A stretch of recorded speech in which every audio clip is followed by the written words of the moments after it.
ओम श्री गुरु बसवलिंगाय नमः. सर्वांना शरणू शरणार्थी. 26 एप्रिल या दिवशी महात्मा बसवेश्वरांची जयंती साजरी करण्यात येते. महात्मा बसवेश्वरांची जयंती दरवर्षीप्रमाणे साजरी न करता घरी थांबून महात्मा बसवेश्वरांच्या विचाराचं जागर करून त्यांनी सांगितलेलं इष्टलिंग योग याचं प्रात्यक्षिक स्वतः घरी करून आणि वचन साहित्याचं अध्ययन करून साजरी केली पाहिजे. कारण आज जगात कोविड-19 या विषाणूजन्य आजाराचं थैमान माजलेलं आहे.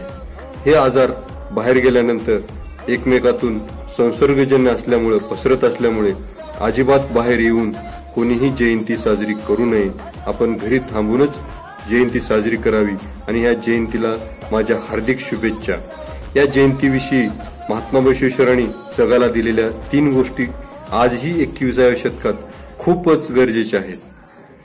त्या महत्वाच्या 3 गोष्टी तर इष्टलिंग योग, अनुभव मंडप, वचन साहित्य. इष्टलिंग योग आज का गरजेचा आहे?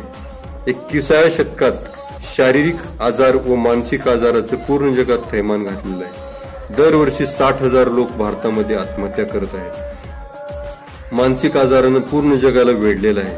तर मानसिक आजार होऊ नये, झाले तरी ते कमी होऊ म्हणून बसवण्यांनी इष्टलिंग योग दिला.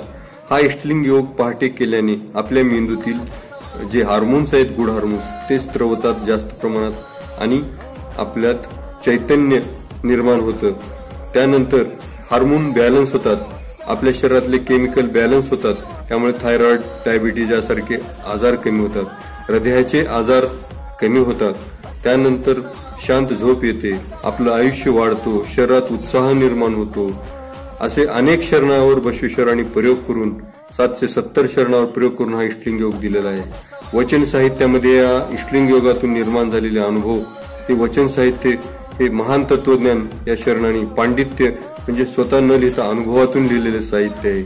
आणि अनुभव चर्चेतूनच ज्ञानाची वृद्धी होते. एक पुस्तक 8 दिवस वाचण्यापेक्षा 1 तास 10 लोकांसोबत चर्चा केल्यामुळे ज्ञानाची वृद्धी होते. म्हणून अनुभव मंडप ही गरजेचं आहे. या 3 पद्धतीचा उपयोग करून प्रत्येकाने घरी थांबून ही जयंती साजरी करावी. यासाठी मला सांगण्यासाठी प्रवृत्त केलेले आमचे शरण बंधू वैद्य गणेश वैद्य सर आणि अभिषेक देशमाने सर यांनी या बसव जयंतीचा ऑनलाईन प्रचार केला आहे. त्याबद्दल त्यांना धन्यवाद. आणि परत सर्वांना महात्मा बसवेश्वर जयंती ही घरीच थांबून प्रत्येकाने महात्मा बसवेश्वरांच्या विचाराचं आपल्या आचरणातून आचरण करून त्याचं पालन केलं तर आपण जयंती साजरी केलेलं सफल होईल असं मी मानतो. ओम श्री गुरु बसवलिंगाय नमः. जय बसवा, जय बसवा, जय बसवा.